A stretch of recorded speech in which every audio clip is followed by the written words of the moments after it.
오늘도 직장을 마치고 또 집에 가서 쉬기 전에 주님 전에 와서 예배를 드리는 분들, 또 하루 일과를 마치고 또 이렇게 주무시기 전에 주님 전에 모여서 예배하는 여러분들에게 하나님의 은혜와 축복이 있기를 바랍니다. 오늘은 창세기 22장 1절에서 13절, 우리가 잘 아시는 말씀인데 그 일 후에 라는 제목으로 함께 말씀을 나누겠습니다. 3절에 보면 아브라함이 아침에 일찍이 일어나, 이렇게 기록합니다. 그런데 히브리어에는 일찍 일어났다 이 말이 먼저 나옵니다. 그래서 그리고 그가 일찍 일어났다, 이것이 첫 번째 문장입니다. 일찍 일어났다. 먼저는 우리가 생각해 볼 수 있는 것은 아들을 바쳐라 라는 말을 들었는데 그 말씀에 순종하여서, 즉각적으로 순종하여서 아침에 일찍 일어났다. 그래서 준비하여서 아들을 바치려고 그렇게 먼 길을 떠나게 되었다. 참 아브라함은 대단한 믿음을 가졌구나, 이렇게 우리가 생각할 수 있습니다. 그런데 조금 더 내용 속에 좀 깊이 생각하면서 다시 한번 이 말씀을 보면, 지난밤에 주님께서 아들을 바치라고 하신 그 청천벽력 같은 이야기를 들었을 때 아브라함이 잠이 왔을까요?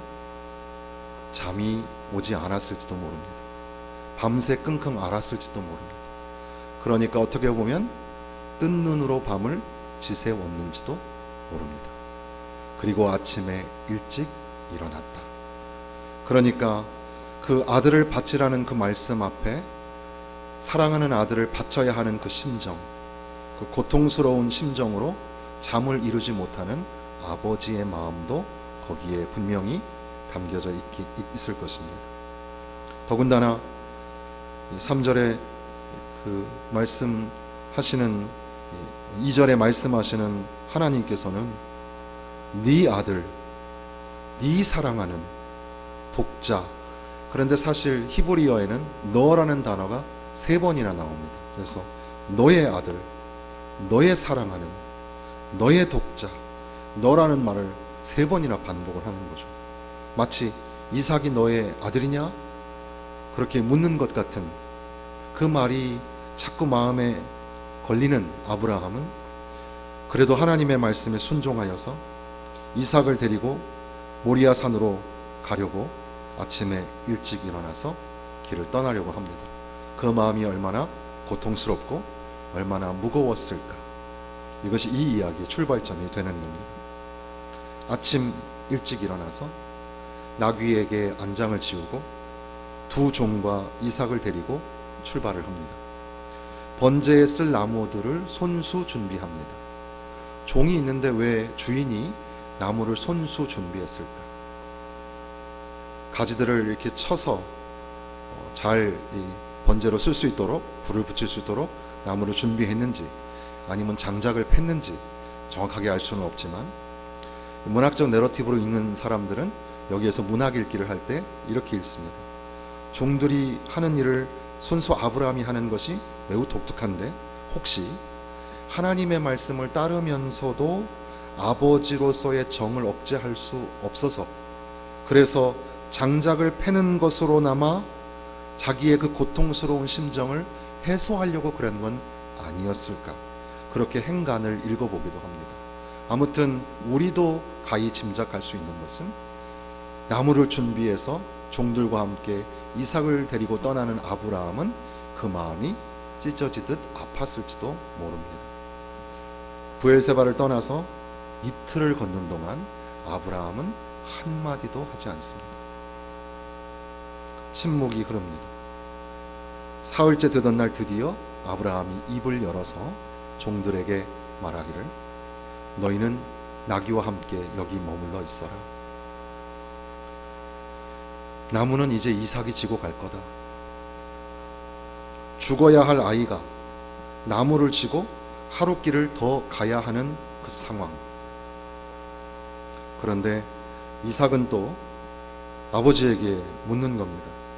7절에 보면, 아버지, 불과 나무는 있는데 번제할 어린 양은 어디 있나요? 그랬더니 8절에 아브라함이 내 아들아 번제할 어린 양은 하나님이 자기를 위하여 친히 준비하시리라. 이 말씀도 우리가 그냥 피상적으로 읽으면 참 아브라함이 대단한 믿음을 가졌다. 분명히 우리가 그저 올라가도 하나님께서 번제로 바칠 어린 양을 준비해 주실 거야. 그러니까 이 말씀을 우리가 잘못 읽으면 하나님이 이미 이삭을 살려주실 것을 아브라함이 알고 있었을까? 만약에 아브라함이 이삭이 살게 될 것을 알았다면 지금 고통스러워하는 이 모든 과정이, 아파하는 그 모든 긴장감이 어떻게 보면 사람들에게 보이는 쇼가 될 수밖에 없습니다. 그런데 사실은 아브라함은 사랑하는 독자 이삭을 바쳐야 하는 그런 고통스러운 상황에 있죠. 오히려 종들에게 예배하고 다시 돌아오리라 말하면서 만약의 경우에 아들 이삭을 잡아서 바치려고 할 때 종들이 막을 수도 있고 또 여러 가지 다른 어려운 상황이 있을까봐, 그래서 혹자는 종들을 거기에 머물게 하고 이삭만 데리고 올라갔을 거다, 이렇게 말하기도 합니다. 오히려 아브라함이 이삭을 따로 데리고 올라가는 그 과정 속에서는 슬픈 비장감이 그 안에 담겨져 있는 겁니다. 그리고 나서 9절과 10절을 가만히 보시면 하나님이 그에게 일러주신 곳에 이른지라 이에 아브라함이 그곳에 제단을 쌓고 나무를 버려놓고 그의 아들 이삭을 결박하고 제단 나무 위에 놓고 손을 내밀어 칼을 잡고 그 아들을 잡으려. 이게 지금 아브라함의 행동을 한 컷 한 컷 한 장 한 장을 정확하게 그림으로 보여주듯이 그렇게 지금 묘사를 하고 있습니다. 동작 하나하나가 정확하게 아브라함의 행동에 초점이 맞추어져 있다는 겁니다. 여기서 우리가 문득 깨닫게 되는 것은 순종이라는 것은 말로 하는 게 아니다. 순종은 예하고 말하는 것으로 끝나는 게 아니라 순종은 행동으로 보여주는 것이다. 그래서 아브라함이 하나하나의 행동을 지금 보여주고 있는 것처럼 한 컷 한 컷 마치 그림이 지나가듯 아브라함의 행동이 정확하게 묘사가 되어 있는 것처럼 순종이라는 것은 추상적이거나 또 말로 하는 궤변이 아니라 행동으로 몸소 움직이는 것이 순종이구나, 이런 것들을 우리가 깨닫게 됩니다. 그때에 칼을 들어서 아들을 잡으려고 할 때에 여호와의 사자가 하늘로부터 그를 불러서 아브라함아 아브라함아, 아브라함이 이르되 내가 여기 있나이다 하매 12절에 이제 그 아이에게 손을 대지 말라, 그에게 아무 일도 하지 말라, 내가 내 아들 독자까지도 내게 아끼지 아니하였으니 내가 이제야 내가 하나님을 경외하는 줄을 아노라, 이렇게 말씀합니다. 그리고 이제 예비하신 양을 준비하여서 그 양을 번제로 드리게 하고, 그래서 그곳을 여호와 이레라고 불렀다고 합니다. 아브라함이 아들을 바쳤기 때문에, 그래서 하나님이 인정해 주신 것이 아니라 아브라함이 아들을 아직 바치지 않았지만 그럼에도 불구하고 하나님이 아브라함이 아들을 바쳤다고 인정해 주고 계신다는 사실입니다. 그래서 히브리 원문에는 12절이 사자가 이르시되 이렇게 되어 있지만 원래 원문에는 내가 아노라, 이 말이 제일 먼저 나옵니다.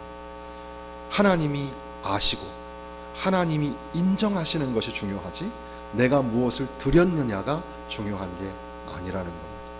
내가 아무리 드려도 하나님이 인정하시지 않으면 그것은 헌신도 아니고 예배도 아닙니다.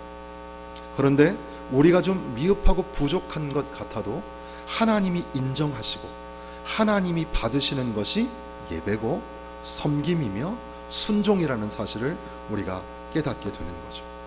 우리는 가끔 우리가 하나님 앞에 뭘 했느냐를 자꾸 생각을 합니다. 그거보다 더 중요한 것은 하나님이 내 행동을 어떻게 생각하시는가가 더 중요합니다. 하나님 관점에서 하나님이 보시기에 어떠했는가가 훨씬 더 중요하죠. 그래서 내가 아노라, 내가 아노라. 네가 아들 이삭이라도 아끼지 않고 바치려고 하는 것을 이제 내가 아노라 말씀하시는 거죠. 이삭을 죽이지 않았지만 이미 죽인 것이라고 하나님이 아신다고, 하나님이 인정하신다고 하는 거죠. 그러니까 내가 얼마나 수고와 땀을 흘렸는가가 중요한 게 아니라 하나님이 알아주시는 헌신, 하나님이 인정하시는 순종이 우리 가운데 있어야 할 것입니다. 그런데 이 사건을 우리가 곰곰이 생각하면서 이게 참 기가 막힌 사건이잖아요. 만약에 이것이 우리에게 일어난다면 과연 우리는 어떻게 할까? 그리고 좀 아브라함에게 좀 동화돼서 아브라함이 얼마나 놀라고 얼마나 고통스러웠을까? 왜 하나님은 아브라함에게 이런 명령을 하시고 왜 이러한 고통의 시간을 지나게 하셨을까요? 그 의미를 찾는 중에 하나의 힌트를 발견하게 되는데 그게 바로 오늘 제목으로 삼은 그 일 후에라는 말입니다.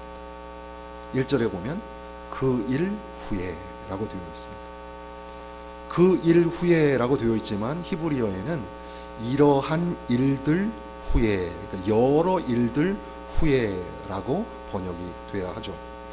그래서 영어로 여러 번역본을 보다가 제가 After these things라고 번역된 것을 제가 제목으로 삼았습니다.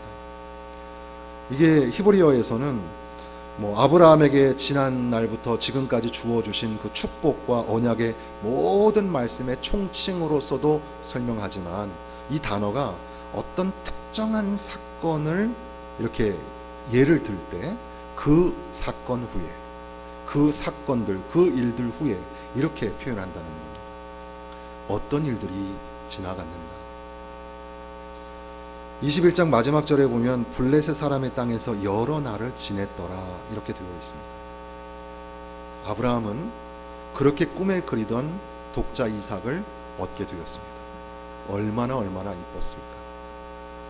젖을 막 떼던 그 아기, 그리고 또 이스마엘이 우여곡절 속에 이제 쫓겨나게 되고, 그리고 여러 우물 다툼이나 또 아비멜렉과의 여러 가지 갈등 문제가 다 해소가 되고 화평의 조약을 맺게 되었습니다. 그러한 모든 일들 후에라는 말이죠. 어떻게 보면 아브라함에게 있어서 지금이 가장 행복하고 가장 편안하고 가장 만족할 만한 시간이 지금 지나가고 있는 겁니다. 그 일 후에 하나님께서 아브라함을 시험하시려고 이렇게 성경은 기록하고 있습니다. 아브라함이 가장 만족하고 가장 평화롭고 가장 행복한 것 같은 바로 그 시간에 혹시 하나님을 향한 사랑이 식은 것은 아닐까? 하나님을 의지하고 신뢰하는 믿음이 약해진 것은 아닐까? 너무나 끔찍히 사랑하는 그 아들 때문에. 그래서 다시 아브라함의 신앙의 재점검이 필요하다고 하나님은 느끼신 겁니다. 더군다나 앞서 잠깐 말씀드린 것처럼 너의 아들, 너가 사랑하는 너의 독자, 너라는 말을 자꾸 강조하시죠. 그래서 이삭이 너의 것이냐? 너에게는 이삭이 그렇게 중요하냐? 너에게 가장 중요한 것은 무엇이냐? 너의 삶에는 온통 너밖에 없구나. 이것을 지적하시는 말씀입니다. 그래서 하나님께서는 아브라함을 시험하시게 됩니다. 하나님을 향한 그 믿음이, 하나님을 향한 그 사랑이 그에게 있는가? 가장 행복하고 가장 만족스럽고 가장 편안할 것 같은 그 시간에 하나님은 이제 아브라함을 시험하셔서 너무나 엄청난 그 사랑하는 아들을 바치라고 그렇게 말씀하시는 겁니다. 그러니까 그러한 맥락을 좀 생각해 보면 이삭을 바치라는 하나님은 잔인하고 무서운 하나님이 아니라, 거기에 초점이 있는 것이 아니라 아브라함에게 그 어느 것과도 비교할 수 없는 전부가 되시는 하나님을 보여주시고자 하는 겁니다. 아브라함을 향하여 하나님은 내가 너에게 전부를 주었노라. 그리고 너의 전부를 내가 받기를 원하노라. 자기 아들을 내어서 십자가에 죽게 하기까지 그렇게 우리를 사랑하시는 하나님의 사랑이 아브라함에게 지금 임하고 있는 겁니다. 그러니까 아브라함의 삶의 전부가 하나님이어야 하는데 지금 혹시 아브라함의 삶의 중심에 이삭이 있는 것은 아닐까? 아니면 지금 이렇게 행복하고 평안한 시간, 바로 이 시간에 하나님을 사랑하는 마음이 좀 식어졌거나 소홀해 있는 것은 아닐까? 사랑하는 성도 여러분, 하나님이 여러분의 삶의 전부가 되십니까? 하나님을 정말 온 마음 다해 사랑하고 하나님만 있으면 됩니다. 주님만이 내 만족입니다. 라고 고백하실 수 있겠습니까? 그러니까 지금 이 아브라함의 아들을 바치는 이 사건은 순종이라는 것을 가르치는 사건이라기보다는 하나님의 절절하신 사랑 이야기이고 하나님이 아브라함을 얼마나 사랑하시는지를 보여주기 위하여서 아브라함이 그 아들을 바치기까지, 아브라함이 하나님을 그렇게 사랑한다고 고백하게 하기까지 하나님이 그를 이끌어 가시는 하나님의 사랑 이야기라는 사실입니다. 그리고 나서 이제 하나님은 아브라함에게 약속하셨던 축복을 완성해 주시는 겁니다.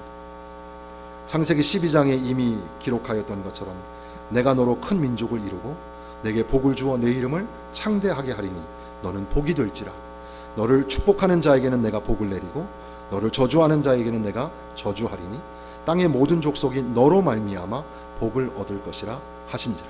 하나님이 아브라함에게 모든 것들을 다 내어주어 축복하셨던 그 말씀이 바로 여기에서 다시 한번 완성되어지고 성취되어지는 그런 장면입니다.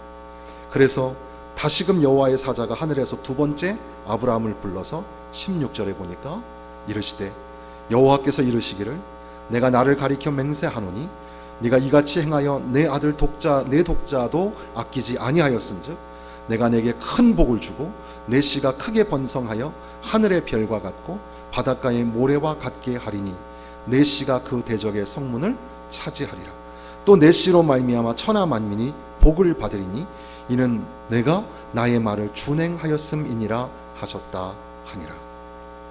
아브라함이 그 아들을 이삭을 바치기까지 하나님을 향하여 믿음을 보이고 또 순종을 통하여 하나님과의 사랑을 확인하는 그 순간에 하나님은 그가 약속하셨던 축복을 이제 다시금 확인하여 주시면서 그 축복의 완성을 오늘 허락해 주시는 겁니다. 그러니까 우리 입장에서 보면 축복을 받으려면, 축복의 통로가 되려면 하나님을 향한 사랑을 확인하고 내가 주님을 사랑합니다, 이전보다 더 많이 사랑합니다, 이렇게 할 때 하나님이 우리에게 복 주시는 것을 발견하게 됩니다. 그렇지만 그럼에도 불구하고 우리가 축복의 개념을 생각하기 이전에 하나님은 이 사건을 통해서 우리에게 가르쳐 주고자 하는 것이 내가 너를 얼마나 사랑하는지 모른다. 지금 너가 혹시 나를 잊어버렸는지는 몰라도 나는 너를 잊어버리지 아니하고 내가 너를 너무나 많이 사랑한다. 그 사랑을 가르치기 위하여 그가 끔찍이 아끼고 있는 그 독자를 바치기까지 그 말할 수 없는 고통의 과정을 통과하게 하셔서 그 아들을 바치는 그 자리에 아브라함아 아브라함아 멈추게 하시고 예비하신 순양을 그에게 주면서 그것으로 제물을 삼아 제사를 드리게 하는 하나님의 사랑의 이야기를 오늘 우리가 발견하게 되는 겁니다. 그러니까 우리가 사실 이 아브라함이 이삭을 바치는 이 사건은 수도 없이 많이 들었던 사건인데 이 이야기 속에서 다시 한번 우리가 생각해 볼 때 아브라함이 아들을 바칠 때 참 고통스러웠을 것이다, 참 힘들었을 것이다, 이런 것들을 생각하게 되죠. 왜 이런 일이 일어났을까? 거기에 초점을 맞춰 보니까 그 일 후에 라는 단어가 있었다는 겁니다. 이러저러한 일들 가운데 지금 아브라함이 참 행복하고 평안하고 만족할 만한 시간이 되었습니다. 바로 그때에 하나님이 아브라함을 시험하신다. 그것은 이 문학적인 표현이지 하나님이 심심하셔서 아브라함을 시험하시는 게 아니라 그 의미는 무슨 뜻일까요? 하나님이 아브라함을 사랑하시는 것을 보여주시는 바로 그런 사건이죠. 그래서 아브라함에게 내가 너를 얼마나 사랑하는지를 보여주겠다. 그래서 이제 아들을 바치는 사건을 그에게 명령을 하신 겁니다. 고통스러움에도 불구하고 여호와 하나님의 말씀에 의지하여 구주 예수 의지함이 심히 기쁜 일이라. 주님을 의지하여 순종하며 나아가지만 그러나 그 아들을 바치는 것이 얼마나 힘들고 얼마나 고통스러웠을까. 그럼에도 불구하고 행동으로 하나하나 준비하여 아들을 잡으려고 할 때 하늘에서 음성이 들려서 아브라함아, 아브라함아, 네가 나를 사랑하는 것을 내가 이제 알았다. 내가 안다. 이렇게 말씀하시는 거죠.